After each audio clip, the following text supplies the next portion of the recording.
तो वो पंडितानी अन्य कोई थी जो उनकी नातन भी थी, कोई किसी रिलेटिव थी, वो किसी कामवश पहुंच गई। कुशल मंगल पूछा, देखा कि आपका तो बहुत बुरा हाल है, बहन क्या हुआ आपको? शारदा से पूछा तो उसने सारा दुखड़ा रोया। उसने फिर वही कहा कि आप हमारे गुरुजी से नाम लो, आप दुखी नहीं रहोगे, मैं सच्ची कह रही हूँ, सच कर मान लेना मेरी बात को। तो उसको कुछ आशा जागी कि ये तो पंडितानी है, कोई अच्छे महात्मा से नाम ले रखा होगा, कोई उच्च जाति का होगा। तो शारदा ने पूछा कि कौन है आपके गुरुजी? कि मेरे गुरुजी कबीर साहब हैं। अब उसने सुन रखा था कबीर साहब कौन है, कि वो धानक दुल्हा। अब वो पंडितानी कहने लगी, शारदा अब इस भाषा न छोड़नी पड़ेगी तने, वो दुल्हा नहीं, वो परमात्मा उतरे आज के दिन में, इस पृथ्वी पर भगवान बैठे। ने बोली अपना काम करे, है तूने नाम ले रखा वहाँ से? हाँ मैंने नाम ले रखा कि हमारा आइए भी ना आज के बाद, तू तो भ्रष्ट होगी है शूद्र की, हम तो जगत के गुरु हैं ब्राह्मण, तू तेने नाम ले लिया धानक और शूद्र से। तो उस पंडितानी ने कहा कि मैं तेरा कति नहीं आऊँगी, मैं तो तेरा दुख देखकर आज तुझे सलाह दे रही हूँ कि आज, क्योंकि हमने ज्ञान हो गया है, तेरे को ज्ञान नहीं है शारदा। आज तू पंडितानी है और तू ये भी ज्ञान सुनती है कि मरने के बाद कोई अन्य भी जूनी धारणी पड़ सकती है, हाँ पड़ सकती है, कल ने तू गधी बन सकती है, तेरी इज्जत कहाँ जाएगी? फिर पंडितानी बनी रहेगी वहाँ तू। वह न्यू कहकर उठ कर चल पड़ी।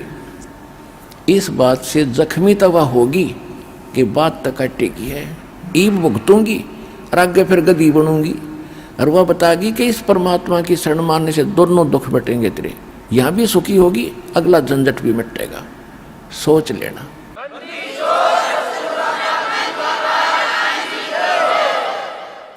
अब वो तड़पती रही, अब करूं तो करूं क्या, इधर गिरूं तो झेरा, इधर गिरूं तो कुआं। अब ये काम भी परमात्मा ही करेगा। एक दिन वही पंडित जो रामानंद जी की डिस्कशन में, चर्चा में परमात्मा से संपर्क हुआ था, वो भी शारदा का नाती था, किसी रिश्ते में रिलेटिव था, और शारदा को ये मालूम था कि उसके घर में तक कहर टूट रहा है, और कई जगह तो इकट्ठे जाया करते थे वो समाधान के लिए, दोनों शारदा भी और वो भी अपने बच्चों समेत जाया करता था। परमात्मा कहते हैं अपने हंस के लिए मैं 100 छल छिद्र करता हूँ। अब पीछे तो मालिक पढ़ रहे थे उस भूतनी के, बनी बैठी पंडितानी कर बनाओ कुतिया, मालिक कैसे देख ले। कहते जो जन मेरी शरण है ताका हूँ मैं दास, और गैल गैल फिरता रहूँ जब तक धरती आकाश। वो हमारे लिए भटक रहे हैं, रो रहे हैं, कैसे कारण बना के इस काल ने इसे के लिए बना दिए, हमारे हिंदू मुस्लिम सिख ईसाई बना के और ब्राह्मण ये जाति बना के कि कौन पहुँच जाए इन तक, और कोई कह दे सच्ची तो मार दो काट दो, कोई बात है ये? ज्ञान सुने समझ में आओ तो ग्रहण करो ना मत करो, ऐसा जुल्म कर दिया। अब वहाँ तक पहुँचना क्या हंसी खेल था मालिक तक। लेकिन ये भी परमात्मा है, कोई बालक नहीं है। अब उसकी कोई सा काम आ गया, वो भी उनके घर के आसपास से जा रहा था, उसने सोचा चल मिल चलता हूँ। वो भी बहुत दुखी रहा करती थी, कुछ ठीक हुई या कुशल मंगल पूछ लूँ। जब वो वहाँ पहुँचा, उसने पूछा कि शारदा क्या बात, बहुत और भी वीक होगी तुम तो पहले से भी। उसने कहा कि शारदा ने कहा जी बहुत दुखी हूँ मैं तो अंतिम सांस गिन रही हूँ, अब पता नहीं कब ये सांस निकले, मैं मर जाऊँ तो बढ़िया। तो उसने कहा उस पंडित जी ने कि पंडितानी मिश्रानी तेरे दुख का अंत हो सकता है, ऐसा महापुरुष मेरे हाथ लगा है, और आप हमारे गुरु जी से दीक्षा ले लो, सुखी हो जाओगे।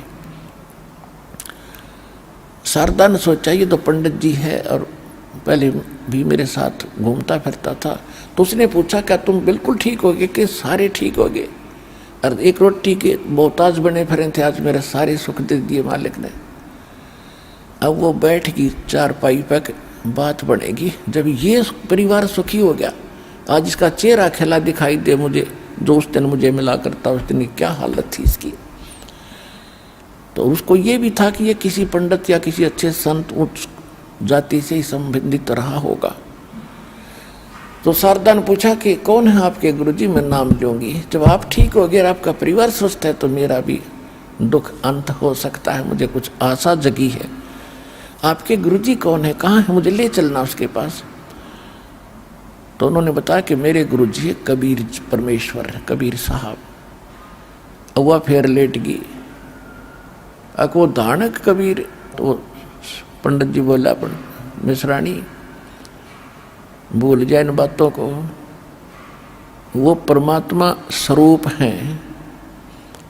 और देख मेरी क्या हालत थी, मैं किसी रिश्तेदार के पास जाता था तो समझ जाते थे कुछ पैसे मांगने आया होगा, और दूर से ही मुंह उनका चेहरा मुझे पता लगता था कि मुझे देखकर कितने नाखुश हैं। और आज वो मेरे से उधार ले जाते हैं। इन समाज ने क्या दिया था मेरे को, और तू इस समाज के चक्कर में अपना जीवन नाश मत करे। ने बोली ना, मेरे बस की बात को ना, मैं ना लूँ नाम, मर जाऊं बेशक। देख काल ने कैसी अड़ा रखा लठ इस मान मर्यादा का, लेकिन मालिक कच्चा को नहीं, तोड़ के छोड़ देगा इसने। उसी कॉलोनी में जिसमें शारदा रहा करती थी, वहाँ परमात्मा के बहुत से शिष्य हो गए थे। क्यों, उनके पास तो दुखी आया करते, सुखी था ये राम कृष्ण और मंदिर राम घंटी बजाते फिरे हैं इन रुते को ना, क्योंकि ये सोचा ही इन घंटी बजाने तो मैं सुख हो रहा है। वो चल रहा है उनका प्रारब्ध, पिछले जन्म का संस्कार चल रहा है। जब कैर टूटेगा ये मंदिर धीरे धराए रह जाएंगे, फिर धक्के खाते फिर कोई बाबा जी पा जा कि तो और छिट्टे चढ़ा लुवा लिया। तो पहले कहाँ गई वो पूजा जिसको तुम पहले करके ये सोच रहे थे हम सुखी ही नहीं से हो रहे, तो दुखी दुखी जाते थे। एक बहन वहीं रहा करती थी और परमात्मा का उन्होंने सत्संग रखवा दिया कि भगवान हमारे घर सत्संग कर दो। आका अच्छा बेटा, संगत थोड़ी थी, भगवान घर घर जाके सत्संग करते थे कि सत्संग सुनने आएंगे तो हो सकता है ज्ञान सुनेंगे, क्या किसके भाग जाग जा। तो वो क्या करते थे, जो सत्संग करवाते थे आसपास मोहल्ले में सबको निमंत्रण दिया करते कि हमारे सत्संग हो गए, हमारे गुरुजी आवेंगे, आप भी आइयो। तो ऐसे मोहल्ले के लोग कुछ लाज शर्म में भी जाया करेंगे, भाई उनका अनुष्ठान है, जाना चाहिए, कल न हमने भी करना, ये हमारे भी आ जाएंगे। शाम का समय, क्योंकि दिन में परमात्मा ने व्यवस्था बना रखी, दिन में अपना काल के ये कोल्लू में जुड़े रहो, रात तो अपनी ये है, दिन में काम करो, रात में राम बजो और सत्संग सुनो हमारा। तो शाम का सत्संग करते थे भगवान विशेष कर। तो वो बहन जो जिसने सत्संग रखवाया था वो शारदा के घर गई और शारदा से कहा, बहन हमारे घर हमारे गुरुजी आएंगे, आप भी आइयो।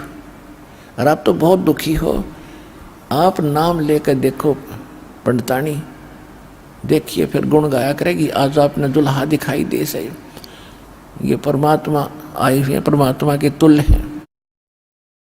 शारदा बोली, भाई देखो आ जाऊंगी। उसने औपचारिकता से कह दिया कि आ जाऊंगी, या नाराज ना होगी, ठीक से बहन आऊंगी। अगर सोच रही थी मैं ना जाऊंगा, फिर उसने परमात्मा ने प्रेरणा करी। अब क्या सोचा शारदा ने, सभी कह रहे हैं ठीक कर देते हैं, स्वस्थ हो जाती है, ऐसा सुख होता है। तो उसने सोचा कि मैं जाऊंगी और गुप्त रूप से जाऊंगी, यदि मेरे को आशीर्वाद देने से कुछ राहत मिली तो मैं नाम ले लूंगी, नहीं तो उठ कर जाऊंगी। ये सोचकर वो मुंह पर पर्दा डाल के घूंघट काट के निकाल के, और भी भगत आ रहे थे, माइयाँ भी आ रही थी, भगवान सामने आसन पर बैठे थे। एक जोत जला करते दाता देसी घी की खड़ी, वो दीपक रोशनी का भी काम करती थी और यज्ञ हवन का भी काम करती थी। सत्संग के दौरान वो जलाई रखी थी, टिमटमाता प्रकाश था, स्पष्ट चेहरे दिखे नहीं थे। सभी आ रहे थे, भगवान के चरणों में मत्था टेक रहे थे, अपना अपना स्थान माई बहन अलग अलग ग्रहण कर रहे थे।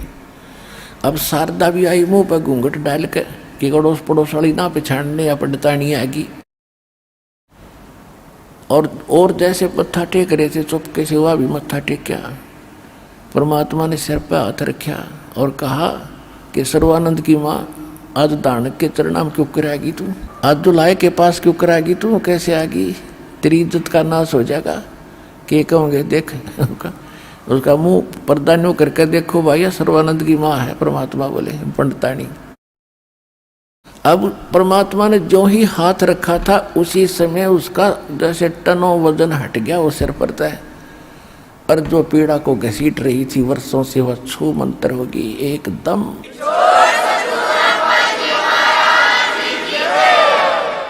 चरणों में पड़कर रोने लागी बुरी तरह, भगवान मेरा तो भूल लाग रही थी, मैं तो बहुत नीच आत्मा हो जाता। आप पहले आयो मैंने घसीट के, आज मैं आज भी ना हूँ वो तेरे पास, मर जाती भुगत के। और खड़ी होकर उसने कम से कम आध घंटा कहा, है बहनों हे भाइयों ये तो सचमुच भगवान आया है। मैं तो यूँ सोच कर आई थी परीक्षा लूँगी इसकी, और मेरा आराम होया था ठीक से ना, मत वापस हो लेती, तुमने भी ना पता लगने दो मैं सर्वानंद की माँ हूँ। ये तो जान ही जान है न, पहले तो ठीक करी और फिर मेरा इंट्रोडक्शन आइडेंटिटी बताई किया हुआ है सर्वानंद की माँ। वहीं बैठ गई। परमात्मा बोले ये तो फर्स्ट एड है तेरा, अभी रोग बहुत है जन्म और मरण का, और दीक्षा लेनी पड़ेगी। अब दीक्षा लूँगी महाराज, दीक्षा लूँगी, और समाज भाड़ में जाओ कति देखो भी कोई ना।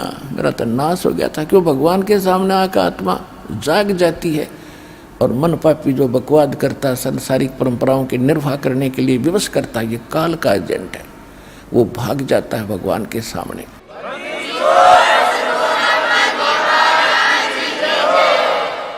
अब परमात्मा ने दीक्षा दी, फिर ज्ञान सुनाया 2 घंटे 3 घंटे, परिपूर्ण कर दिया। आत्मा तृप्त होगी, और थक चुकी थी सब जगह के सब झूठे पाखंडी हैं, कोई संत नहीं पृथ्वी पे। संत है या भगवान है तो परमात्मा ही है, कबीर जी। अब कहने का भाव ये है पुण्यात्माओं। उसके बाद शारदा किसी को बताती है तो ब्राह्मण उस तक सीधे मुंह बात नहीं करते ना, तो बैठा बैठा लिया, इज्जत का नाश कर दिया है। तो इतने बड़े विद्वान की माता है, ब्राह्मणी है, तेरी तो जग में इज्जत है, और तूने कहाँ जा कर के काम बिगाड़ लिया। वो कहने लगी तुम नींद में बांध रही हो, तुम तो नींद में बोल रही हो, और शनिपात का जोर है तुम्हारे जिसमें बिरडा रही हो। मैं पहचान कर जान कर शिष्या बनी हूँ, जान कर गुरु बनाया, मैं कोई ऐसी वैसी नहीं हूँ। अब उसने सोचा देख मेरा बेटा विद्वान बना, फिर कख नहीं पता, माँ मरण लग रही और ने क्रिया बताता फिर यो, और मैं ठीक ना हुई सी।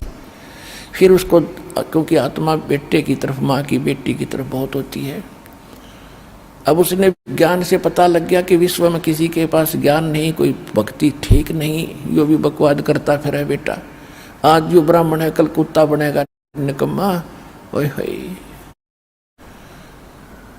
इसको समझाने लगी, कहने लगी बेटा भक्ति का मार्ग इससे हटकर है, ऐसे है। समझाने लगी तो मैंने जो गुरु बनाया तो उससे नाम ले ले। वो कहने लगा माता मेरे सामने टिकने वाला इस पृथ्वी पर कोई विद्वान नहीं है।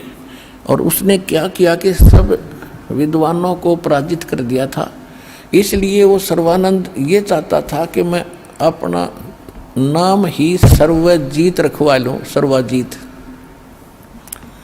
सर्वानंद से सर्वजीत नाम अपना अपनी माँ से रखवाना चाहता था, बदलवाना चाहता था। उसने कहा माता जी आप मेरा नाम सर्वाजीत रख दो। माँ ने कहा बेटा सर्वानंद के बुंडा नाम है, ये कोई बुरा थोड़ा ही है। तो उसने कहा माता जी ऐसा ना, मैंने सारे पंडितों को, मंडलेश्वरों को, विद्वानों को शास्त्रार्थ में, वेदों में, पुराणों में पराजित कर दिया है, और मेरे नाम से ही सब अपने आप विदित हो जाए कि ये सर्वजीत है जिसने सबको जीत लिया। माता बोली बेटा एक काम करे, क्योंकि माता जी ने सर्वानंद का भी ज्ञान सुन रखा था और भगवान से भी सुन रखा हो ज्ञान। दिन रात का अंतर आसपास भी नहीं था विद्वानों का ज्ञान, तो ब्राह्मणों का या हमारे धर्म गुरुओं का। तो उसने कहा बेटा ठीक है तेरा सर्वजीत नाम रख दूंगी, पर एक विद्वान को और पराजित कर दे। वह सर्वानंद कहने लगा कौन है माता? वो कि कबीर जी, कबीर भगवान मेरे गुरु जी। तो कहा करता माता जी तो आपने कहाँ से नाम ले लिया? लोग मेरी हंसी कर रहे हैं कि तेरी माँ तो ब्राह्मण होकर के और शूद्र से नाम ले रखा है, तो बात करता है विदुता की। और चल ठीक है, आप कहती हो तो मैं उसको तो 2 मिनट में पराजित कर दूंगा, वो तो अशिक्षित है, पढ़ा लिखा है ही नहीं। माता बोली बेटा ठीक है, वो तेरी मर्जी, कितनी देर में पराजित करिए, पर एक काम करना, लिखवा के और उनकी अंगूठी दस्तक होने चाहिए बेटा, वो ना मानू मैं, कह दे तू आके कह दे मैंने पराजित कर दिया। सर्वानंद पहुंच गया वहां पर, क्योंकि साथ में रखा करता वो सारे वेद ग्रंथ, 4 वेद, 18 पुराण, श्रीमद् भगवत गीता, उपनिषद, और एक बैल के ऊपर जैसे गधे का बोरा होया करे ऐसा एक थैला डाल लिया करता था उस पर, और सारे उसमें लाद के और बैल को साथ लेके चलता था। जून का महीना जुल्हाओं की कॉलोनी में जाना, क्योंकि परमात्मा से शास्त्रार्थ वहीं हो सकता उसके घर पे, क्योंकि तुमने यूं सोचा था मैं गया आया, वैसे 2 मिनट ना तो शास्त्रार्थ के लिए समय रखा जाता है, कोई स्थान निहित किया जाता है, उसने जल्दी होगी ठीक फटाफट उसको हरा दूंगा और माँ से सर्वजित नाम रखवा दूंगा। वो जा रहा था, रास्ते में उसको भयंकर प्यास लगी जुल्हाओं की कॉलोनी में प्रवेश करने के बाद, और वहाँ जुल्हाओं का एक कुआं था, वहाँ परमात्मा की मुँह बोली बेटी कमाली जल भरे थी, पानी निकाल रही थी, घड़ा भरे थी अपना। कमाली कौन थी? परमात्मा ने एक शेख तकी नाम का सिकंदर लोधी राजा का पीर था मुसलमान, उसकी ने कोई ऐसी बात कही थी परमात्मा से सिकंदर लोधी के सामने कि मैं इसको जब मानूंगा तो मेरी बेटी को मृतक है कब्र में दबा रखे, इसको जीवित कर दे कबीर भगवान।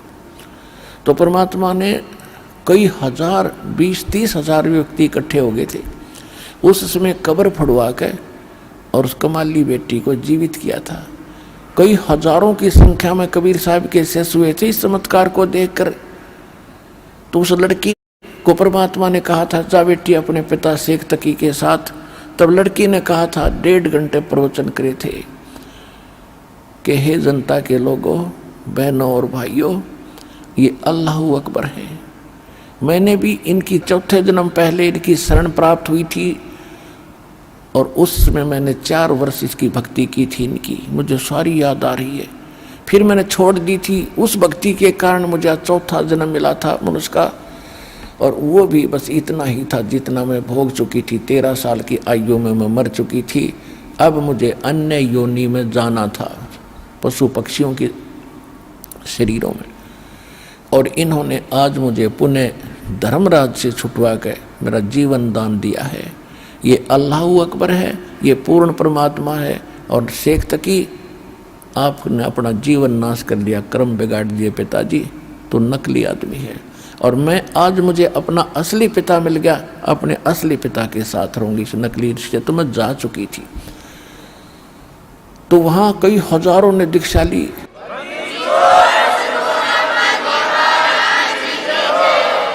तो उस लड़की 12-13 वर्ष की लड़की को अपनी बेटी के रूप में परमात्मा ने रखा, उसके आगे संस्कार बनाए। तो वो लड़की फिर वहाँ पानी भर रही थी। अब हम अपने पिता को भूल गए और हम कितना कष्ट उठा रहे थे। वो लड़की पानी निकाल रही थी कुएं से, उधर से परमात्मा ने रजा करी।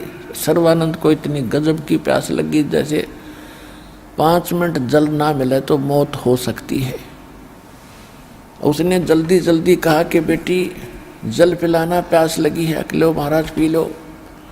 अब जैसे जुल्हाओं की कॉलोनी में, और ऐसा विद्वान पंडित कभी वैसे तो आ ही नहीं सकता, और आ जावे तो ऐसे देखा करते जैसे गांव में हाथी आ जाता ना, सब छतों पर चढ़ चढ़ देखा करते, गली में निकल आते हाथी आ गया, हाथी आ गया। तो पंडित जी को दुल्हाओं की कॉलोनी में, शूद्रों की कॉलोनी में आ जाता, यूँ देखा करते यूँ कैसे आ गया, किसके जागा। तो सारे चारों तरफ देखने लग रहे, और वो मरे प्यासा है। उसने फटाफट कहा बेटी पानी पिला, अगले महाराज पियो। अब गट गट पी गया। जब छक लिया ना, प्यास बुझ गई, हम सुखी हो गए। जब दुखी होते हैं जब तो हमने कोई जात पात नहीं दिखती, और सुखी हो जाए जब हम आकड़ पाड़े। जब उसने देखा कोई देखता तो नहीं है मुझे, दुल्हाओं की कॉलोनी से ब्राह्मण ने पानी पी लिया, दुल्हाओं के कुओं से। वो चारों तरफ देखा दुनिया, उसने सोचा बड़ी बेइज्जती हुई भाई।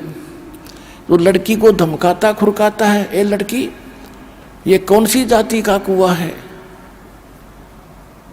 वह लड़की हंसी कि जुल्हाओं की कॉलोनी में पंडित जी किसका कुआं होता, आप बता दो। यो धनका का कुआं है। इतने पहले क्यों नहीं बताया मुझे? वह लड़की बोली पानी पी कर नहीं पूछना चाहिए जाति, पहले पूछता तो पता लगता तुझे किसा ब्राह्मण है। तेरी आंखों में जान आ गई थी, जब तक तुझे सुधर नहीं दिखे, अब तुझे जान बच गई, तुझे सुधर दिखाई देते। आधा तक कंडम वही कर दिया उस बेटी ने। वो फिर कहने लगा, ए लड़की यहाँ कबीर का घर कहाँ है? कबीर की चौपड़ी कहाँ है? तब लड़की कहने लगी, कबीर का घर शिखर में, सुन शिखर में परमात्मा रहते हैं। कबीर का घर शिखर में, और जहां से ले ली गैल, और पाँव न टके पपील के, तो पंडित लज्जे फिर बैल। यदि तू भगवान का घर पूछता है, कबीर भगवान है और वो ऊपर शिखर में रहता है, और तू ये पोथे लादे पड़े बैल न ठाए फिरे, बैल के ऊपर लादे, इनसे भगवान नहीं मिल सकता। वेद मेरा भेद है, मैं ना वेदन के माही, और जौन वेद से मैं मिलूं तेरे वेद जानते नहीं। ये हमारे भगवान को तो इन वेदों से नहीं प्राप्त कर सकता। तो वो कहने गए, लड़की सीधे मुंह बात करे, वो कबीर यहाँ कहाँ रहता है कि आ जा मेरे पीछे पीछे, मैं उन्हीं की बेटी हूँ। अब लड़की पानी का घड़ा उठा कर चल पड़ी, सर्वानंद बैल लेकर साथ साथ आ रहा था। लड़की थोड़ी स्पीड से जाके अपने परम पिता, सारी सृष्टि के पिता परमेश्वर से, कबीर जी से कहा, पिताजी एक ब्राह्मण आ रहा है और आपसे कोई वाद विवाद करेगा, और साथ में एक बैल ले रखा, उसके ऊपर सारे बड़े बड़े ग्रंथ रखे। परमात्मा बोले, बेटा जाओ बुला के लाओ आदर से। लड़की उतार के गड़ा और वापस गई, तो तब तक सर्वानंद पहुंच गया गेट पे और कहा, ये लड़की तेरा पिता है अंदर? कहा जी है। कि एक काम कर, मेरा ये करमंडल भर दे पानी तय। वह लड़की लाई अंदर से लोटा भर के, उसका लोटा भर दिया पानी का करमंडल सर्वानंद का, और कहा फुल कर दे इसको, फुल। कति पानी जल ऊपर का उतरना हो गया, और डाल और डाल। जब कति लबालब भर गया, और कहा इस लोटे को ले लड़की कबीर जी के पास ले जा, और जो इसका उत्तर दे, ये मेरा एक सांकेतिक प्रश्न है, इसका जो उत्तर कबीर दे वो मुझे बता। लड़की उसने धीरे धीरे लेगी, कहा कि जल नहीं इसका बाहर निकलना चाहिए, धीरे धीरे लेगी और कहा, पिताजी पंडित जी बाहर खड़ा है, उसने ये जल का लोटा दिया और कहा इसका उत्तर दे। परमात्मा के पास इतनी बड़ी सुई थी लोहे की, जो कपड़े सिलन की हुआ करे सुई, वह उठा कर उसके अंदर डाल दी, कहा बेटा जा। सर्वानंद ने दे दिया जवाब। वह धीरे धीरे वापस लाई। सर्वानंद ने पूछा, जी क्या बेटा क्या जवाब दिया? कि पिताजी बोले कुछ नहीं, इसमें एक सुई डाल दी। सर्वानंद उस लोटे को लेकर अंदर गया। कहने लगे, कबीर जी तूने मेरे प्रश्न का क्या उत्तर दिया? परमात्मा बोले, आपका जो प्रश्न था उसी का मैंने उत्तर दे दिया। आपका प्रश्न क्या था? तूने बताया कि मैंने इस भारतवर्ष के सभी विद्वानों को पराजित कर दिया है, और मैं ज्ञान से ऐसे परिपूर्ण हूँ जैसे ये जल का लोटा लबालब भरा है। इसमें अगर कोई और जल डालेगा तो बाहर ही जाएगा, इसमें स्थान नहीं है। मैं ऐसे ज्ञान से फुल हूँ, मेरे साथ वाद विवाद करने की आवश्यकता नहीं है। और मैंने अपनी माँ से अपना नाम सर्वाजीत रखवाना है। उन्होंने कंडीशन रख दी कि मैं आपसे शास्त्रार्थ करके आपको पराजित करूं, और तब वो मुझे सर्वाजीत नाम रखेंगी। तो इसलिए मैं आपको सतर्क कर रहा हूं कि मेरे साथ वाद विवाद करने की आवश्यकता नहीं है, मैं ज्ञान से परिपूर्ण हूं। परमात्मा बोले, अब मेरा उत्तर सुन ले। मेरा ज्ञान इतना वजनदार है, ऐसा सॉलिड है, जैसे मैंने सुई डाली, तेरे लोटे का पानी बाहर निकल गया, इसके तले में जाकर बैठ गया सुई। मेरा इतना गजब का ज्ञान है, तेरे सारे ज्ञान में बाहर फेंक देगा और तेरी छाती में बैठ जा, मेरे पास ऐसा ज्ञान है।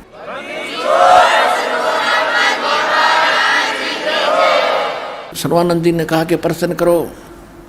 अब आगे आसपास के जुलाहे नरे इकट्ठे हो गए, क्योंकि जुलाहों की कॉलोनी में तो वो गरीब व्यक्ति अशिक्षित आगे।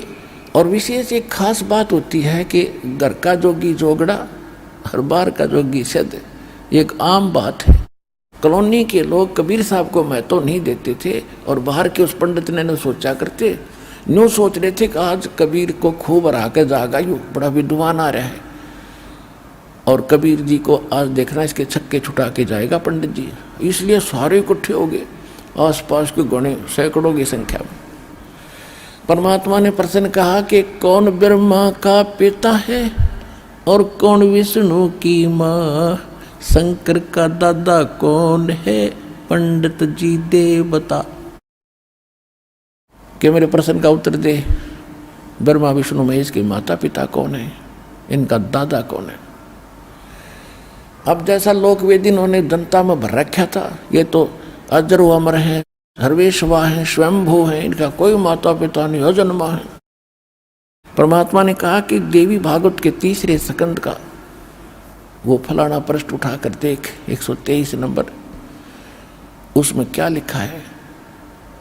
विष्णु खुद स्वीकार कर रहे हैं, तुम विष्णु के उपासक हो कि तुम शुद्ध स्वरूपा हो, अपनी माता दुर्गा से कह रही। और ये सारा संसार आप ही से उद्भासित हो रहा है। मैं ब्रह्मा और शंकर आपकी कृपा से विद्वान है, हमारा तो जन्म मृत्यु होता है, हम अविनाशी नहीं है। वो साथ ले रहा था, तो ये तो कहते हैं वही परमात्मा वाली बात है कि मोती मुक्ता दर्शत नाही ये जगह सब अंदरे, दिखत के तन चश्मिन के फिर मोतिया बंदरे। सारे शास्त्र गोट रखे, सब रेफरेंस नोट कर रखे, उसका अर्थ क्या है ये इनका अकल नहीं। उन्हें खोल कर देखा, पढ़ा, जो का तुम पानो देखा, कल गया नहीं झूठ बोलता है। क्यों? संस्कृत में लिखे हुए सारे अशिक्षित बैठे। परमात्मा बोले और सुन ले, शिव पुराण के अंदर, रुद्र संहिता के अंदर इस काल रूपी यानी सदाशिव और दुर्गा से विष्णु की उत्पत्ति हुई, पढ़ कर देख ले। उन्होंने वो भी निकाला, वो न्यू का न्यू। इवन सदग्रंथों ने कैसे बदल देंगे ये, आज तक न्यू के न्यू। लेकिन उनका दाव ये लग रहा था कि कबीर अनएजुकेटेड और वो अक्षर ज्ञान रखे थे, इसलिए विद्वान और सर्व ज्ञान संपन्न प्रसिद्ध रहे। और उन 2 विद्वानों का फैसला कौन करा करते? वो अशिक्षित कैसे करते थे? जिसने घनी संस्कृत बोल दी, डटा नहीं डटा, उसकी ताली पीट देते, वाह वाह वाह, वो जीत जाता और दूसरा हार गया।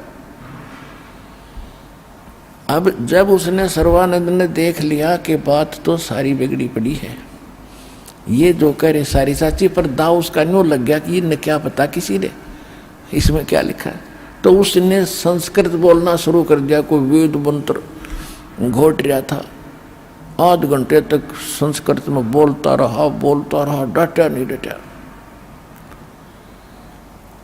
अब परमात्मा पूछे थे ब्रह्मा विष्णु महेश के माता पिता कौन है? पढ़ कर सुनाने लग रहा है ये दुर्वेद है। एक किसान का लड़का 6ठी 7वीं कक्षा में पढ़ा करता, वो अंग्रेजी सीख रहा था। तो अंग्रेजी में उसने 1-2 सिक लीव याद कर रखी थी, जैसे छुट्टी के लिए प्रार्थना पत्र, सिक लीव बोलते हैं उसको, और 1-2 ऐसे याद कर रखा था, 2 प्रस्ताव अंग्रेजी में। तो उसका पिता बड़ा खुश होता था जब उसका पुत्र अंग्रेजी में कोई अपने प्रस्ताव वगैरह याद करता था, बोलता था। अकवा बेटा अंग्रेजी जान गया मेरा बेटा। एक दिन वो संडे के दिन बैलगाड़ी लेकर अपने खेतों में जा रहा था, साथ में पुत्र भी था। सामने से एक अंग्रेज आ गया, वो रास्ता भूल गया था, मोटर गाड़ी में, कार में था। उसने इशारा किया तो गाड़ी रोक दी, उनने बैलगाड़ी रोक दी। वो अंग्रेजी में बोला, वो अंग्रेज कि मुझे फलाने फलाने उसमें जाना है, उस विलेज का मुझे रास्ता बताइए, मार्ग बताइए, वे बताना। अब उसका पिता बोला, किसान बोला बेटे तक, बेटा यो के बकवाद करे है कि क्या यही अंग्रेजी जानता? मेरा बेटा भी तो जानता है, सुना दे इसने अंग्रेजी बोल के कि हम भी जानते हैं अंग्रेजी। अब उस लड़के ने सिक लीव सुना दी to the headmaster for I am ill today, I can not come to school, please grant me one day leave, your faithful फलाना फलाना। उसने अंग्रेज ने सोची, देख पूछ रहा हूँ मार्ग गांव में जान का, हरी सुना रहा छुट्टी की प्रार्थना पत्र, माथे माथ मारा, अपनी कार लेकर चल पड़ा। उसके पिता ने अपने पुत्र की कमर थपथपाई, वाह बेटा कमाल कर दिया, तने अंग्रेज हरा दिया अंग्रेजी में। उसका लड़का बोला, पिताजी अभी तक माई बेस्ट फ्रेंड और याद था, जब वो सुन ले तो गाड़ी छोड़ेगा भागता है।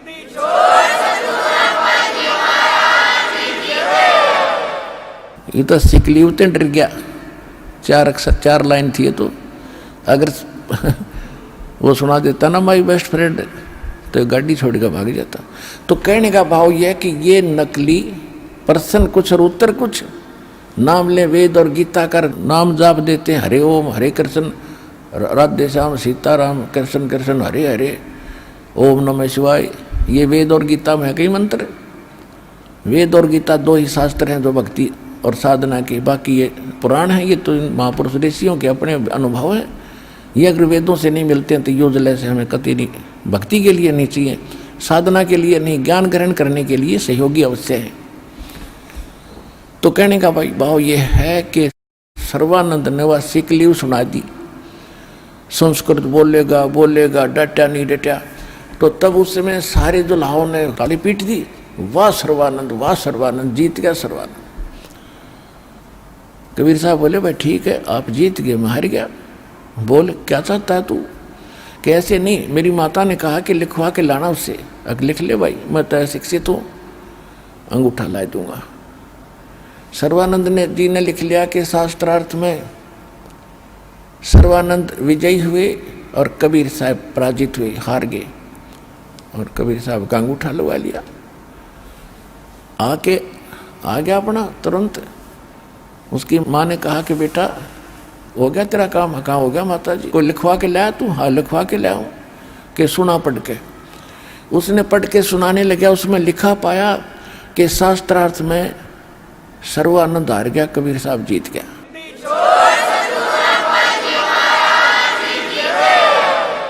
उसने पढ़ते दिया फटाफट। जो उसकी माँ बोली, रे निकमे तो हार का रहा है, अरे तूने कहा मैं जीत का आया हूँ। उसने फिर देखा, ध्यान क्यों कहते हैं, नानक साहब जी कहते हैं कबीर परमात्मा के बारे में, यो जमे चाहिदा एवं बुलाईदा, ये तो जैसे चाहता है नहीं बुलवाया सबने। उन्होंने फटाफट पढ़ दिया। तू पढ़ रहे कि इन्होंने बिना ध्यान रहा उस टाइम। तो इन्होंने बोला, माता जी ऐसा है ना, मैं कई दिन शास्त्रार्थ में लगातार चल रहा था, निंद्रा के अंदर मेरे से गलत हो गया, मेरे से लिखने में गलती होगी, वो तो हार चुके। कि बेटा इसने ठीक लिखवा लिया। फिर जाके वो फिर गया, कैसा है ना कबीर जी, मेरे से लिखने में गलती बन गई, दोबारा लिखना पड़ेगा मुझे। अगर लिख लो जी कोई बात ना, कि अंगूठा कैसा है मेरा, फिर टेक दूंगा। उसने लिख लिया खूब जच के। शास्त्रार्थ में सर्वानंद जीत गया, कबीर साहब हार गए। फिर ला दिया मालिक ने अंगूठा। वह आ गया। तो अब घर में प्रवेश होने से पहले भी पढ़ के देखा उसने, कभी गड़बड़ हो रही हो। वो ठीक ठाक ऐसे लिखा था जो वो लिख कर लाया था। तो उसको विश्वास हो गया कि अब तक ठीक है, यहाँ तक बिल्कुल सही है, ठीक लिख लिया, पहले गलतियाँ लगी होगी मेरे। उसकी माँ के पास जाकर कहा कि माँ सुनाऊँ? कहाँ सुना बेटा, लिखवा लिया के लिखवा लिया। देखे फिर वही लिखा। अगर बोलता क्यों ना कि माता जी फिर गलती लग गई मेरे ये तो फिर वैसे लिखा हुआ है, सर्वानंद हार गया, कबीर साहब जीत गया। उन्होंने सोची भाई फिर जाऊं, क्योंकि ये हार जल्दी से स्वीकार नहीं होती नकली आदमी आके। वो तीसरी बार फिर गया। कहने लगे कबीर जी मेरे से फिर भूल लगी, मैं नींद में था, अगर चौके से लिख ले भी कहे। उन्होंने फिर लिख लिया ऐसे ही, सर्वानंद जीत गए, कबीर साहब हार गए। अपना अंगूठा ला दिया, रेखा देगा और लुआ दिया। कबीर साहब ने तुम भी ला दो भाई, कदे धोखा रह जाए। कमाली का लुआ दिया, बेटी ले तो भी लगा दे। अब वो लेकर आया, अब अपने घर से पहले देख रहा बिल्कुल ठीक लिखा है। घर के अंदर प्रवेश कर रहा तो भी ठीक लिखा है। और उसकी माँ कहने लगी सुना बेटा, सुनाऊं माँ सुना। वो सुनाने लगा जब अक्षर चेंज हो गए,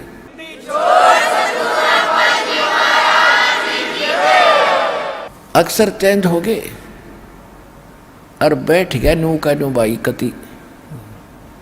उसकी माँ बोली रे बोलता क्यों ना, तेरी बोलती क्यों बंद होगी अब, विद्वान बोल।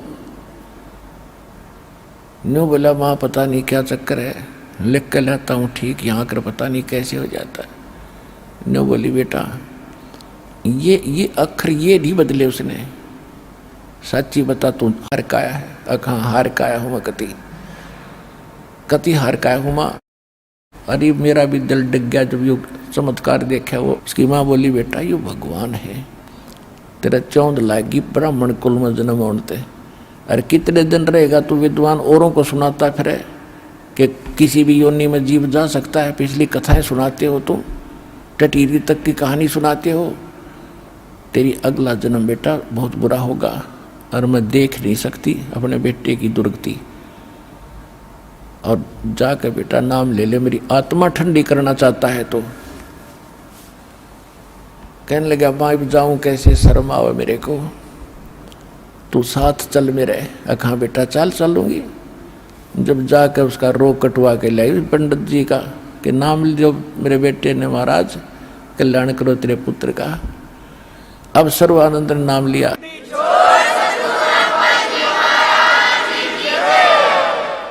अब सर्वानंद की ठंडी काया होगी, आग में जले था, विद्वान पाक रहा था, सर्वाजीत को आया था। फिर उसको इतना शांति हुई, वो मंत्र दिए, प्रथम मंत्र के यहाँ से शुरू कर 5 नाम देते थे और फिर सतनाम दिया उसको। अब सर्वानंद की कोई नहीं मानने, परम ब्राह्मण तेरे तो मेंटल हो गया, पता नहीं के जादू जंतर करे है, दानक दुलाहा। जो भी उसके पास जाता उसी के गुण गाने लग जाता है। पता नहीं कैसा जल पिलाता है, पता नहीं कैसा सम्मोहन क्रिया जानता है। सम्मोहन क्रिया नहीं जानता, वो तो अनमोल ज्ञान लिए बैठा है। अब जो पी लेता उस अमृत को उसी की भांग उतर जाती है। भृंग मता इसको कहते हैं कि गुरुजी अपने समान बना लेते हैं। अपना ज्ञान सुना सुना के वो शिष्य भी ऐसे ही बोलने लग जाते हैं उस सत्य के आधार से। इसको भृंग मता कहते हैं।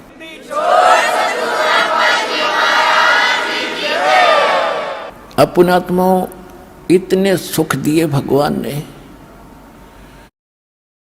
एक दिन मालिक चर्च कहीं सत्संग कर रहे थे, एक वैश्या थी गण का, और वो भी रात्रि के समय जब सत्संग सुना रहे थे दाता एक आंगन में बैठ के किसी भगत के, और उसका कहीं आसपास ही मकान था उस माई का, बहन का, वैश्या का।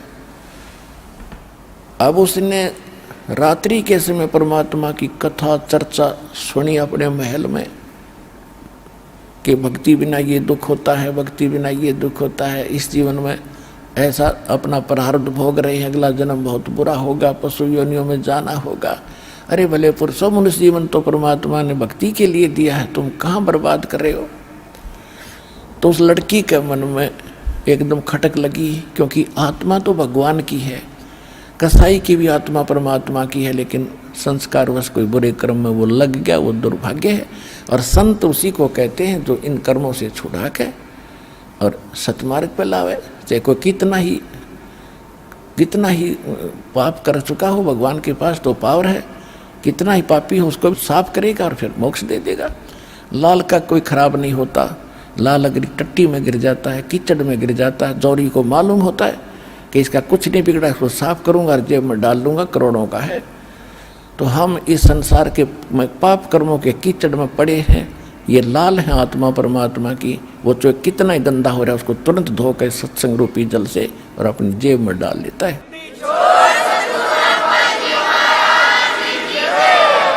अब उस लड़की ने नींद नहीं आई, को मर्गी मत है, भगवान मत सारे दिन खोटे काम कर रही और एक भी शुभ काम नहीं मैंने आज तक किया, मेरा क्या होगा।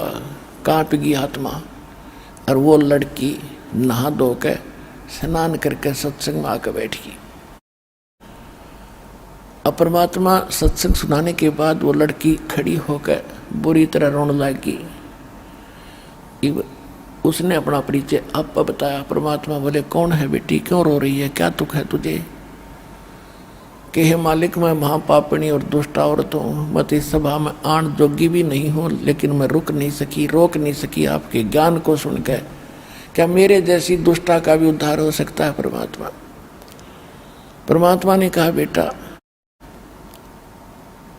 अब कितना ही मैला कपड़ा हो, साबुन अगर श्रेष्ठ है तो मैल उतार देता है। मेरे पास वो साबुन है सतनाम का।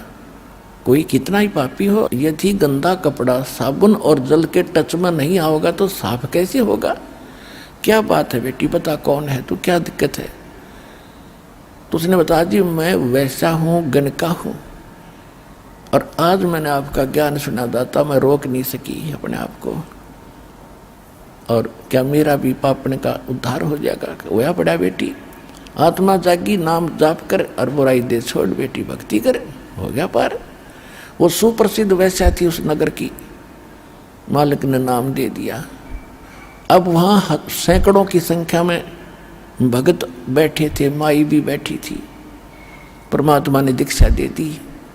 अब हम इतने नालायक हैं, क्योंकि सब जो आते वहाँ सुखी तो हो ही गए थे, उनके सारे कष्ट वो भूल भाल गए थे। 64 लाख से सो चुके थे, तो सब के अंदर एक ऐसी आग सी फैली अफवाह कि अभी परमात्मा ने तो गलत कर दिया, एक वैश्या को नाम दे दिया, और सारे काशी शहर में चर्चा होगी कि भाई ऐसी नकमी औरत भी वहाँ जाती है सत्संग में।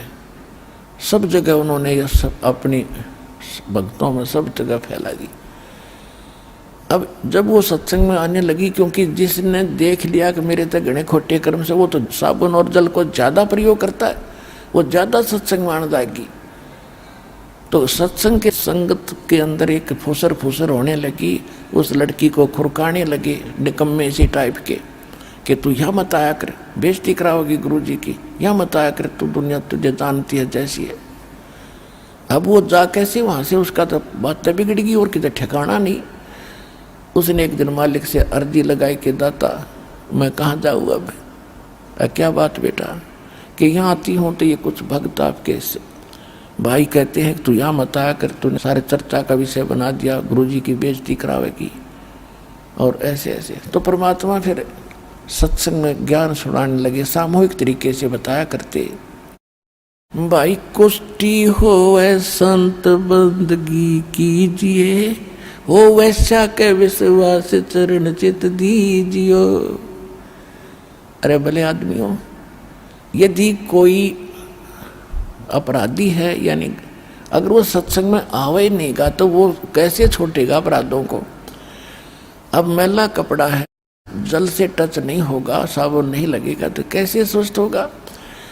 और यहाँ तक बताया कि यदि सत्संग में किसी का कोड लग गया हो और सारा चाम उसका कटा पड़ा हो और वो भक्ति कर रहा हो ना, उससे नफरत मत करना, उसने नाम ले रखा है, उसको हेट ना करना, उसको प्रणाम करना, उसको आदर से बोलना, क्योंकि वो भक्त है। परमात्मा कहते हैं राम रटत कोढ़ी भलो, चू चू पड़े जो चाम, ये सुंदर शरीर किस काम का, रामुख नाही नाम। और उधर से कहते थे हो वैसा का विश्वास भगवान का, तो चरण चित दीजिए, उसको एक अच्छी आत्मा मान लिया, उसको गण का मत समझना।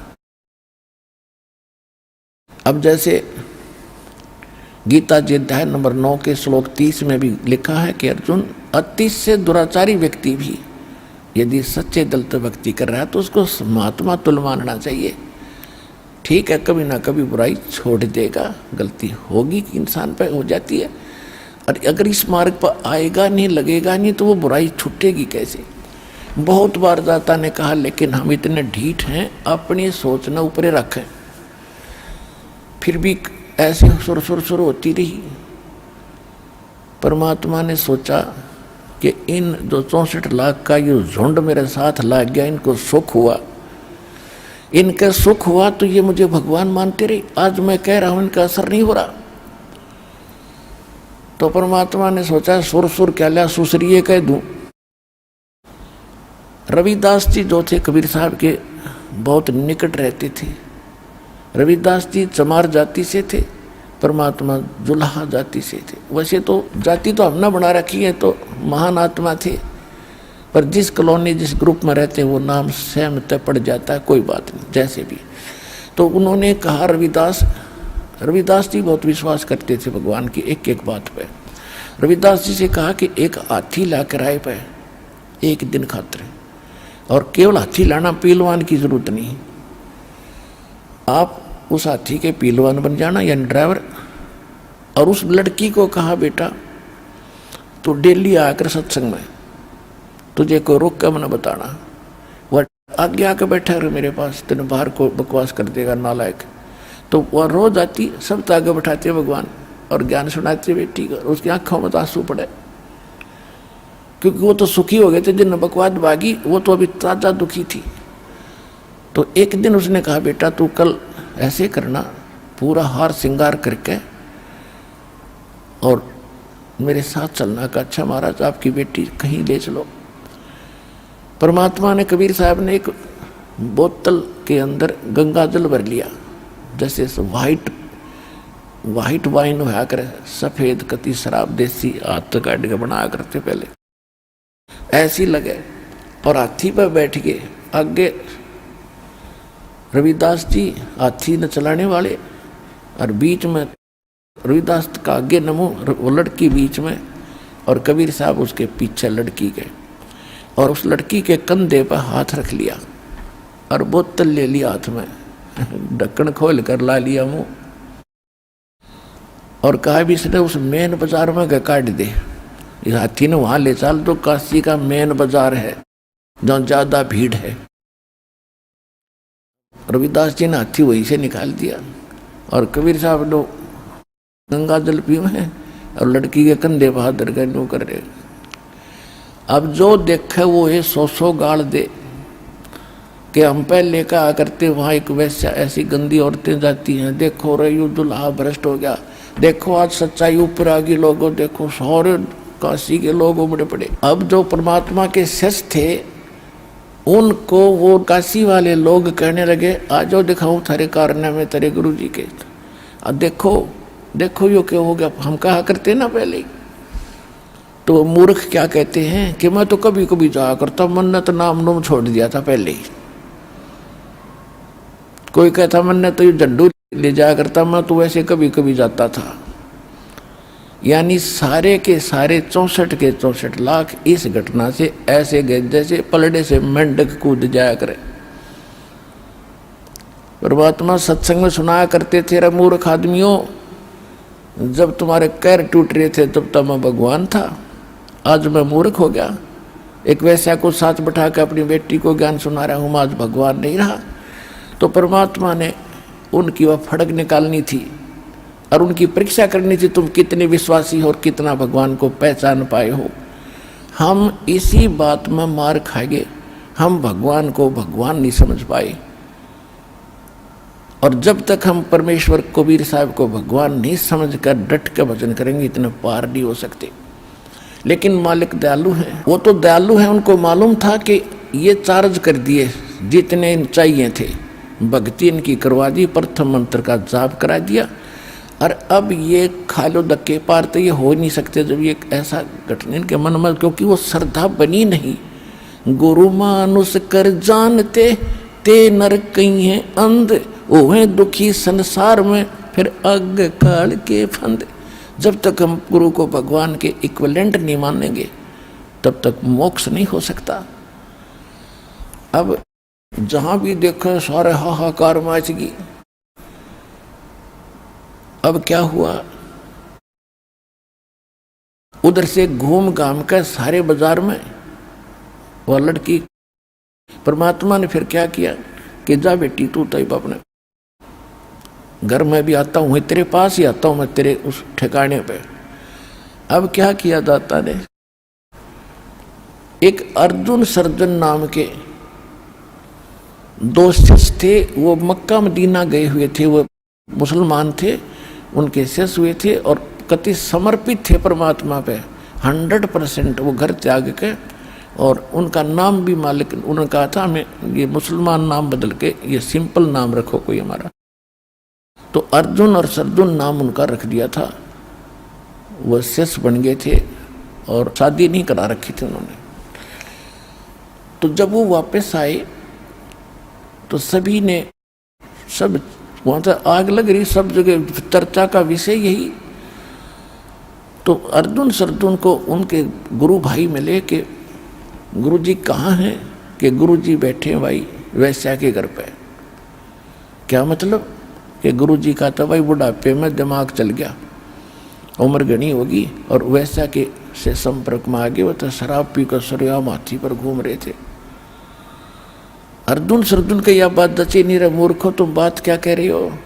तुम्हारी जीभ कट जानी चाहिए, तुम गुरु जी के बारे में ऐसे बोल रहे हो, क्या बकवास कर रहे हो? तुमने समझा क्या?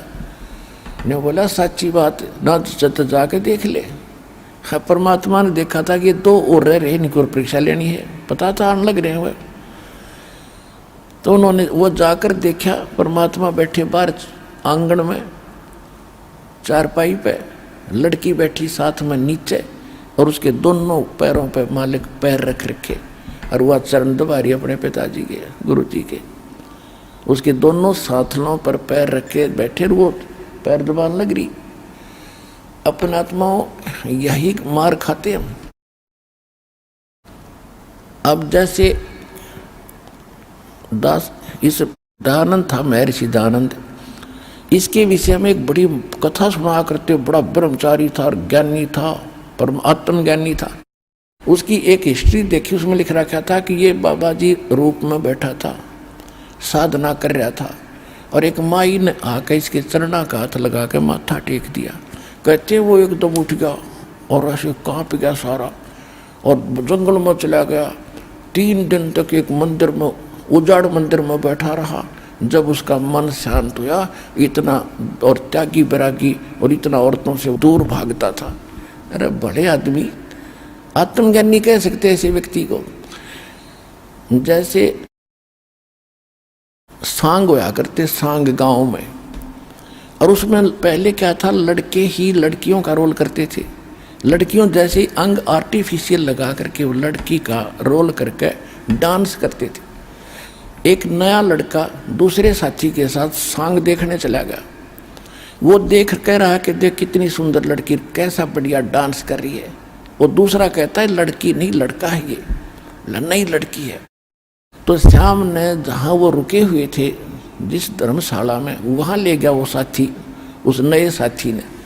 और वहाँ जाते उन बच्चा ने सारी वो तार के आर्टिफिशियल वो अंग टांग दिए खुट्टी पे, और वो पहन लिए कुर्ता पजामा। जब उसका जच्ची रही तो लड़का था, लड़की नहीं थी। अगली बार अगले दिन तो सांग देखने गया, उसका वो भाव नहीं था कि वो लड़की है, और नो तो नहीं होता कुंगर नाचा है, ये लड़का डांस करे, लड़की नहीं है। तो उसने वो सवजाती दिखाई दे रहा था, जब पहले विजाती नजर आ रहा था, जब तक उसको ज्ञान नहीं था। तो इसी प्रकार जब हम आत्म तत्व में आ जाएंगे, ये 2 कवर ऊपर के नहीं दिखेंगे, अंदर आत्मा का रूप दिखाई देगा।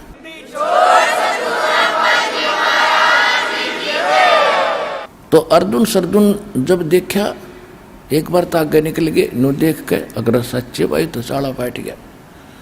जो कहे थे वह सच्ची, गुरु जी तक किस सतीथि में बैठे हैं। फिर वापस आए, फिर हिम्मत सी करके अंदर चले ही गए दोनों। अब अर्जुन सरजुन गुरु जी को कह रहे हैं कि सतगुरु यहां ना बैठियो, ये द्वारा है नीच। ओए होए, कहने लगे हे सतगुरु यहां ना बैठो आप, ये तो एक नीच जाति का घर है, छोटी जाति का आपका अपमान होगा। परमात्मा क्या उत्तर देते हैं कि ऊंच नीच में हम रहें, ये हार्ड चाम की दे। अर्जुन सरजुन समझियो तुम रखियो शब्द सने। संकेत में कह दिया करे भले आदमी, ऊंच नीच में हम रहें, और ये तो हार्ड चाम की दे। इस चाम और तेरे चाम में क्या अंतर है? मुझे तो तुम दोनों एक नजर आते हो। और अर्जुन सरजुन समझियो, राखो शब्द स्नेह। जो नाम दे रखे उसने जप ले चुप करके, फालतू बात मत करे। और कहा भले आदमी तुम मेरे गुरु हो गया, आज शिष्य कहाँ रहे? जब मुझे शिक्षा दे रहे हो तुम मेरे गुरु बन गए बेटा, और दो भाग दो यहाँ से मूर्ख हो लिया कल्याण तुम्हारा। अब वो तो कल्याण के लिए निकले हुए थे बेचारे, फिर उनका एकदम झटका लग गया, नाश हो गया बनी बनाई कमाई का।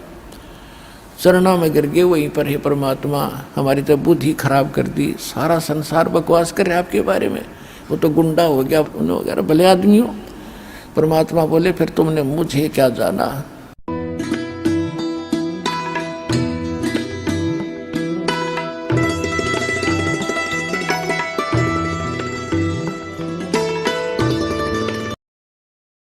चाम की दे अर्जुन सरदुन समझियो तुम रखियो शब्द सने।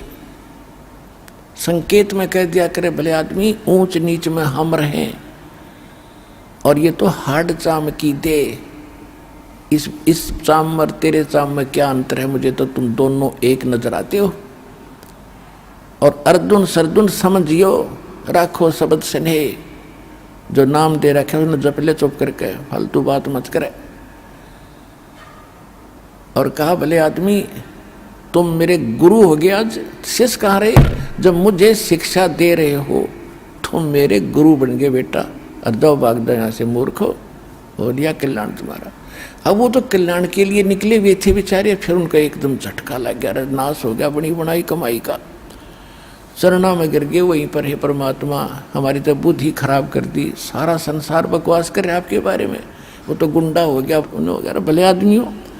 परमात्मा बोले फिर तुमने मुझे क्या जाना।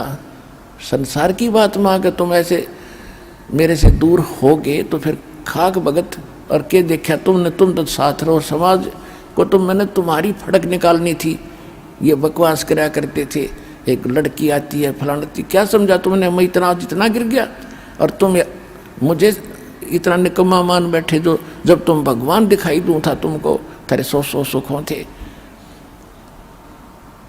सरदुन अर्जुन का जमीन नीचे से खिसकती नजर आई, क्योंकि वो तो उद्देश्य मालिक के लिए निकले थे। कहने लगे दाता घनी गलती बन गई, घनी नीच है मैं।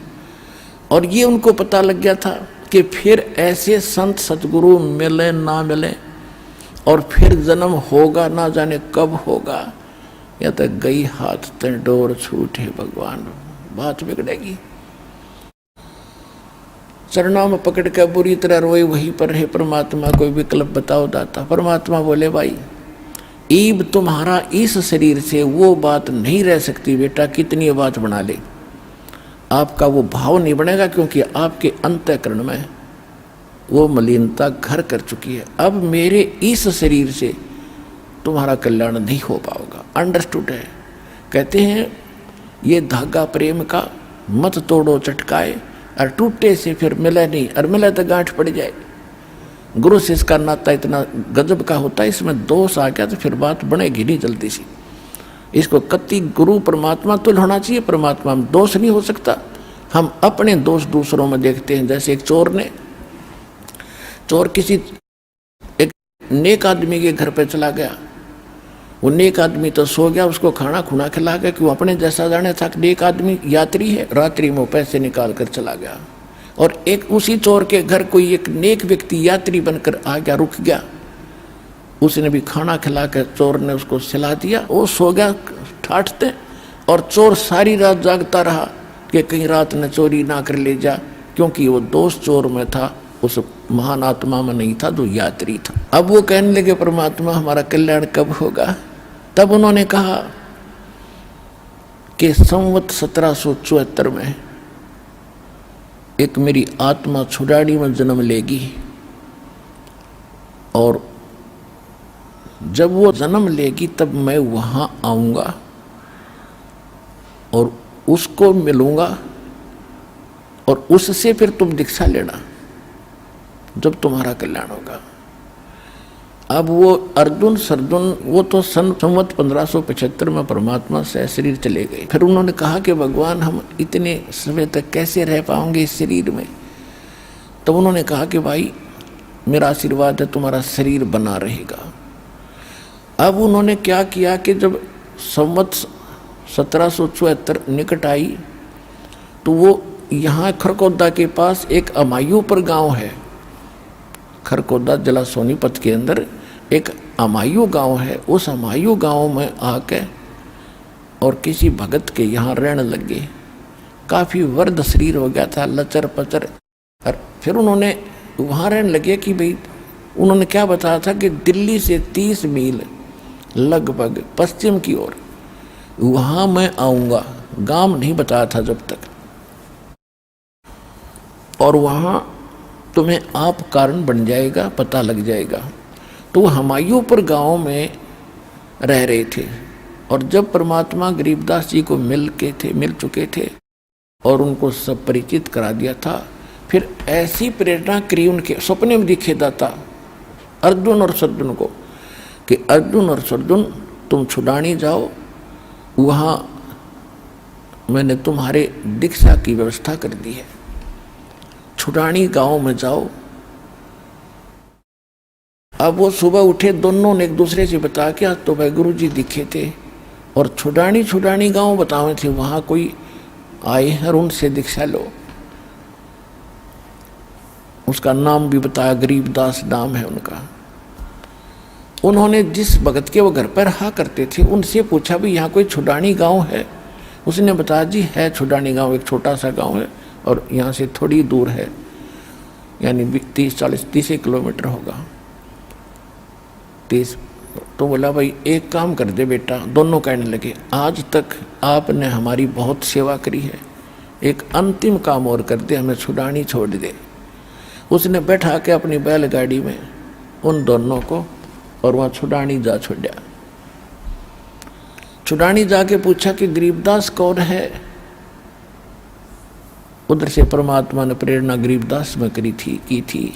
उनकी भी दिव्य दृष्टि खोलती थी कि आ जाओ भक्त, मैं तुम्हारी इंतजार कर रहा था, आ जाओ, बताओ क्या काम है। कि महाराज सारी कथा बता दी, मुझे सब पता है, दीक्षा लो, तुमने बहुत बड़ी गलती करी थी अर्जुन।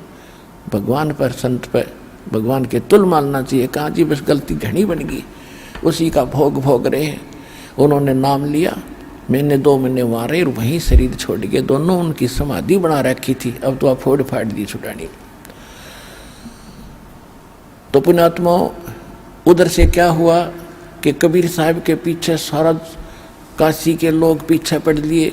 और उसी दिन ये सिकंदर लोधी, दिल्ली का बादशाह, भी काशी बनारस में गया हुआ था। और परमात्मा जानबूझ कर उस दिन छेड़े थे कि इनकी परम पावर हो, यहाँ पर पूरी सुप्रीम पावर आ रही हो। अब सारे काशी के मुल्लार, काजी, हिंदू सारे इकट्ठे मिलकर सिकंदर लोधी के पास पहुँचे, जहाँ वो रेस्ट हाउस में रुका हुआ था वीर सिंह के पास। वीरदेव सिंह बघेल वहाँ का राजा था। तो उन्होंने सब ने जाके कहा कि भगवान हमारा तो घर से निकलना दूभर हो गया, सरेआम वैश्यावृत्ति शुरू होगी आपके राज में, और ऐसे ऐसे हाथी पर बैठकर शराब पी कर वैसा लेकर घूमा एक दानक दुल्हा कबीर। अब देखो सकल सिकंदर लोधी की, उसका रोग दूर किया। ऐसा बुरा हाल था, हाहाकार मची थी, और उसके सामने ऐसे चमत्कार करके दिखाए, और फिर भी जनता के डर से वो फिसल गया। तेरा तो राज उजड़ जाएगा।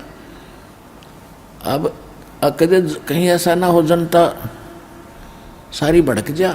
सिकंदर लोधी ने कहा लाओ पकड़ कर, कौन है वो। अब ले गए पकड़ के। सिकंदर लोधी ने जनता को दिखाने के लिए कि मैं अपने हाथों में थकड़ी और पैरों में बेड़ी और गल में एक लोहा बहुत भारा तोक डाला करते, वह डाल दी। और सब ने कहा कि इसको गंगा में डालकर डबो के मारेंगे। सारा काशी के लोग, राजा सिकंदर लोधी सब चले गए। इब जनता का अगर राजा की के चल है, ये काजी मुल्ला, ये हिंदुओं के धर्मगुरु सारे, उन्हें पता लगा कि आज दुश्मन मरेगा, क्योंकि परमात्मा ने सबके छक्के छुड़ा दिए थे ज्ञान में कि तुम बकवास करते हो, मिसगाइड किए बैठे हो, जो साधना तुम करते हो कराते हो स्वर्ग की भी नहीं, तुम नरक ले जा रहे हो। तो दोनों धर्म के गुरु उस परमात्मा के विरोधी थे ही, उनका दाव लग गया सारे इकट्ठे हो गए और कहा इसको डबो के मारेंगे। अब नौका में बैठा के और उनसे कहा 2-5-10 मस्टंडे साथ भेज दिए कि इनको गंगा के बीच में पटक दो उठा के नौका नो। अब उन्होंने जाके परमात्मा को उठा के बहती दरिया के बीच में पटक दिया। परमात्मा जल पर ऐसे बैठ गए जैसे थल पर बैठा करते हैं, हथकड़ी और बेड़ी अपने आप टूट के गिर गई। बोलो सतगुरुदेव कबीर भगवान की जय हो।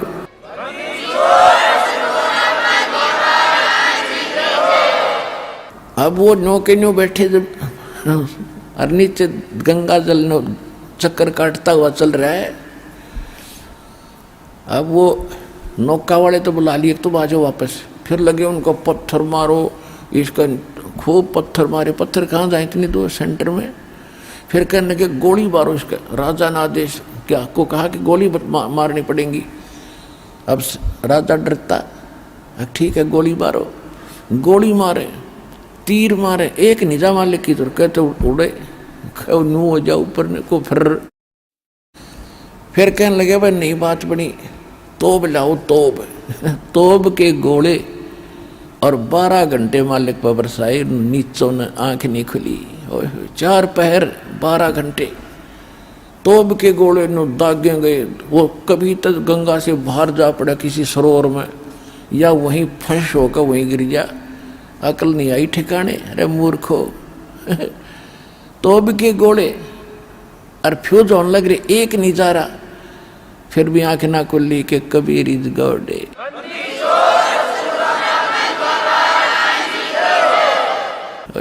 अरे मंदबुद्धि लोगों, तो जब परमात्मा ने देखा कि ये मूर्ख ना जा यहाँ से, भूखे पैसे खड़े जनता ने लिए और परमात्मा नो का नो नीचे चले गए जल में अपने आप। जब ये कति सारी करनी करके थक लिए तब उन्हें खुशी बनाई कि डूब गया डूब गया डूब गया। अब इसके ऊपर आप रेत फिर जाएगा, मर जाएगा, इसके अंदर खत्म हो गया खत्म हो गया। और सब मिठाई बांटते, अंडे दुश्मन मर गया। क्यों? मुल्ला और काजी और ये पंडित जी अब सब मिठाई बांट रहे हैं। और फिर क्योंकि रविदास जी कहा करते कि तुम नहीं समझ पा रहे हो ब्राह्मणों, ये भगवान है। तो उन्होंने सोचा आज चलो उसको रविदास को बताते हैं कहाँ गया था भगवान। अब वो डूब गया गंगा में।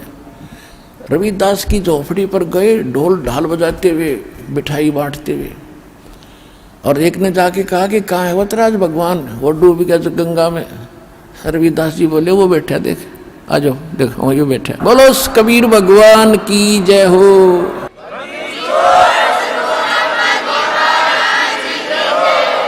अब जो सा देखा हुए बागले कहाँ?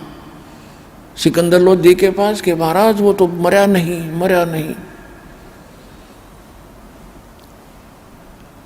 तो अब कैसे मारे भाई? कि इसके गले में पत्थर बांध दो, मोटे मोटे, उसे भरा पत्थर बांध कर छाती के और परमात्मा को फिर गंगा में पटक दिया। वो पत्थर टूट कर नीचे गिर गए, भगवान ऊपर बैठे। फिर उन्होंने सोचा भाई नौ नहीं मरे। फिर उन्होंने प्रार्थना करी कि हे कबीर जी आ जाओ, बाहर आ जाओ तुम। अगले भाई आ गया बाहर। फिर उन्होंने सकी बनाई कि इसको खूनी हाथी होते थे, वो आदमी को मार कर पाट डालते थे, उसको कि खूनी हाथी से इसको मरवाएंगे। वहाँ एक ऐसा दंडित स्थान बना रखा था, राजा बैठता था एक ऊंचे से मचान पे, जैसे ये स्टेडियम में ऊंचे स्थान पर बैठ जाते हैं, लास्ट वाला ऊंचा मचान हो, और ग्राउंड में खेल होता है ऐसे। तो वो राजा बैठा था अपने मंत्रियों सहित ऊपर, एक ऊपर बनी हुई स्टेज पर, और ग्राउंड के अंदर वो जो बकवाद जो ज़्यादा कर देते थे अपराध, उनको खूनी हाथी से सबको इकट्ठा बुलाया जाता था, सारे आसपास के नगर निवासियों को, ताकि सबको डर बने और सामने देखें कि अपराधी को कैसे दंडित किया जाता है। तो सारे इकट्ठे हो रहे थे, वो नताना ही था। और बीच में परमात्मा को बांध के, गोला लाठी दे के, हाथ पैर बांध के और गिर दिया, ग्राउंड में डाल दिया। और हाथी पीलवान से कहा कि इस हाथी से कुचलवा डाल।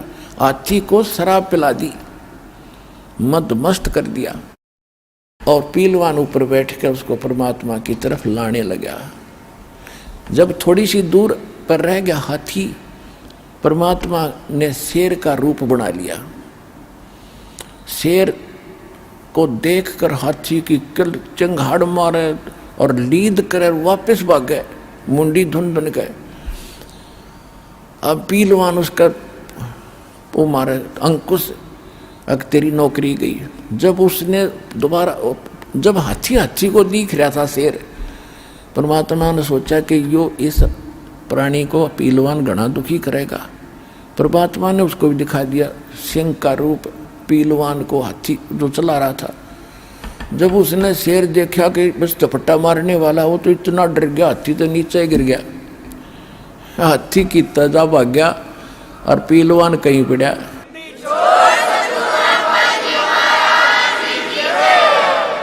अब परमात्मा ने ये सोचा कि इस पीलवान को दंडित करेगा ये मूर्ख सिकंदर लोधी, इसको मारेगा गरीब को। तब परमात्मा खड़े हुए, हाथ हथकड़ी वो बांध रखी थी, टूट गई सारी। परमात्मा निर्बंध को कोई बांध सकता है? खड़े हो गए और सिकंदर लोधी ने ऐसा दिखाई दिया जैसे शीश आसमान पर अड़ा हो भगवान का, इतना नूरी शरीर चमक रहा हो। एकदम नू देख कर सिकंदर लोधी जैसे वहीं से कांपने लगा था, उस मचान से सटेद से, और कांपता हुआ नीचे आकर चरणों में गिर गया समेत मुकुट के। बोलो सतगुरुदेव कबीर भगवान की जय हो।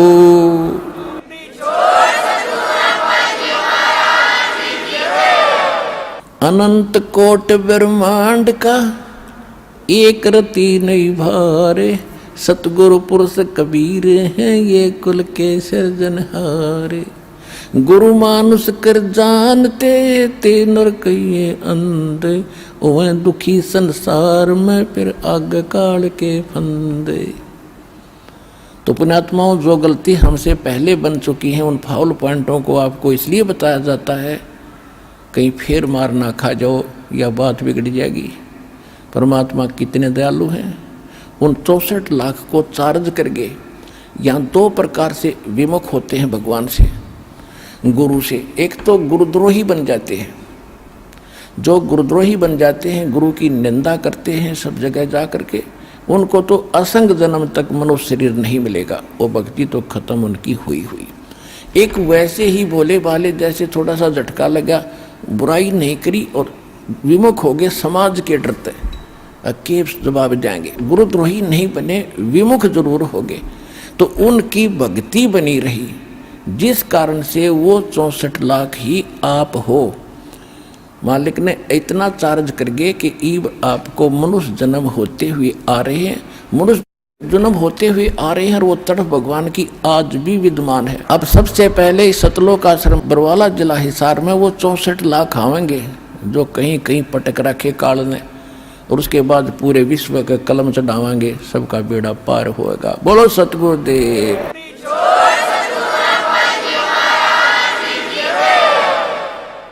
अब आपको कुछ भक्तों के अनुभव, परमात्मा से प्राप्त सुख की जानकारी आपको देंगे, ध्यानपूर्वक सुनना। सत।